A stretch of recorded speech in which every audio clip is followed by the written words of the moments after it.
How's it? Welcome back to the channel. So I had a comment come in on one of my recent posts talking about hypnagogia, but specifically getting at the dreamlet side of it, where dreamlets are these things that you can witness as you're falling asleep, where typically it's a random thought or image, but not always, will pop up in your head and it'll be a lot more clear than anything else, where you can actually like see it, like with your mind's eye. So the person was saying, is the goal of this, because they typically last very short too, when these things are first coming on, especially if you happen to notice it come on, will last a few seconds. And then, if you notice it, that can cause you to wake up too much and then it will black everything out.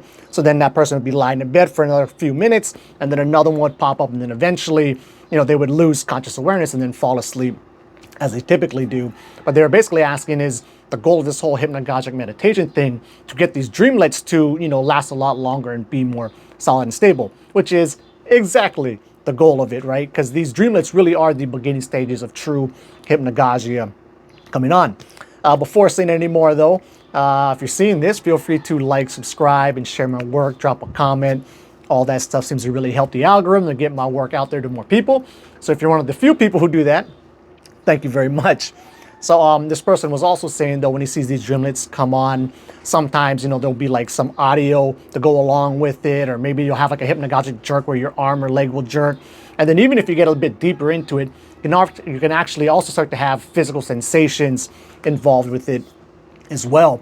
But really, when you see them coming on, that is absolutely the beginning stages of full-on hypnagogia coming. So really the goal is simply just to maintain your conscious awareness, and then those things can get longer, stronger, and more robust. And then eventually as you sink straight up into, stage 1 of sleep and full-on hypnagogia, if you can keep your lucid awareness intact, you'll be able to play in and explore that space just like you do within a REM style lucid dream.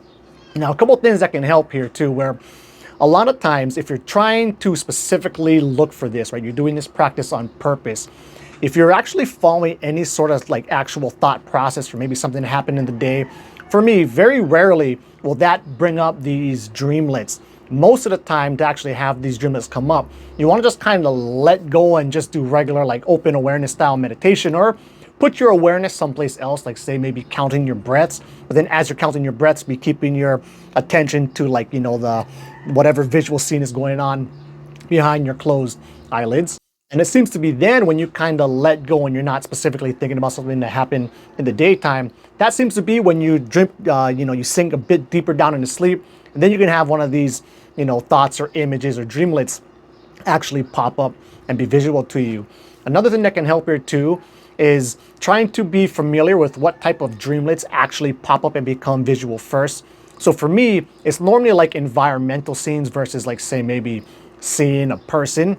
And now seeing people can actually work, and you actually like can leave little seeds of expectation to kind of get a, an environmental scene to pop up, or the scene of an actual figure or a person. So all that kind of stuff can kind of work. But a lot of times if you are putting too much intention and effort and expectation into trying to get something specifically to pop up, cause you to stay too awake, makes it harder for this dreamlet to actually show. But one of the reasons why I like, for me personally, like environmental scenes better, is it's easier to introduce movement. And I find introducing movement can really go a long way at getting you deeper into this state and actually help you to keep it stable without waking yourself up out of it, where it is kind of a double-edged sword. I mean, sometimes just simply noticing it is going to wake you up, and trying to introduce any type of movement is going to be more effort and cause you to wake up some more. But once you can kind of get deep enough to maybe you see this dreamlet pop up, it blacks out, right? You wait for another one to pop up. Eventually, when it gets a little bit more stable, you can start to introduce movement to it. That actually is really cool, because then a lot of times you can kind of feel the movement as well, and it kind of pulls you deeper into the experience. So one of the reasons why I like environmental scenes more than say like looking at a specific person, in my dreamlet, is if you see an environmental scene, I like to either zoom in or zoom out. Like that's the type of movement I like to introduce. And if you're looking at a person, you can't really do that, because you're just gonna like zoom in, straight past them, and they'll be behind you. You won't be able to see them anymore at all. One thing that can kind of help though, if you are looking at say more of a scene and you don't want to, try and travel through it, zooming in or pulling out, is I'll try to introduce some kind of movement to my perspective. So like one I like to do is I'll try to like mentally sit up in the image. And then a lot of times once you get this physical sensation of sitting up, cause you to wake up, blacks everything out. But with more practice, you can get used to actually doing that type of, introducing that type of movement or intention and still keeping the scene solid and stable. Then even if it does black out, and you know, it doesn't really matter because you're already sinking down deeper into sleep, so just chill for a little while until another one pops up and you can keep getting more cracks at it until either you full on hit stage 1 hypnagogia and you're there lucidly aware, or you know, it slips and you fall asleep as you typically do, which, you know, no big deal. Like I always like to say is just make this your regular going to sleep process, and you can just try it every time you're falling asleep. And you know, even if your hit rate is not very high percentage wise, you know, you're doing it every night, it's your regular way to fall asleep, eventually it will hit. And yeah, so that's, I feel like there was something else I wanted to say, but I can't recall it now. If anything, I'll make another video on it. So I just remembered what I was going to bring up at the end of the other video. So say like if inside of your dreamlet, this very early stage hypnagogia scene you're seeing, if it is say like a person or a figure, hopefully that person or a figure that you're seeing is inside of like some other bigger environment, let's say like a room or something. Then to introduce some movement there, you can simply just move to some part of the room.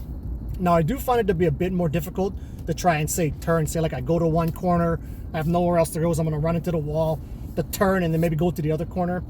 I have a bit of a harder time with that for whatever reason. That's why I kind of like these big open environments where you can just kind of, you know, go forward or pull back into infinity.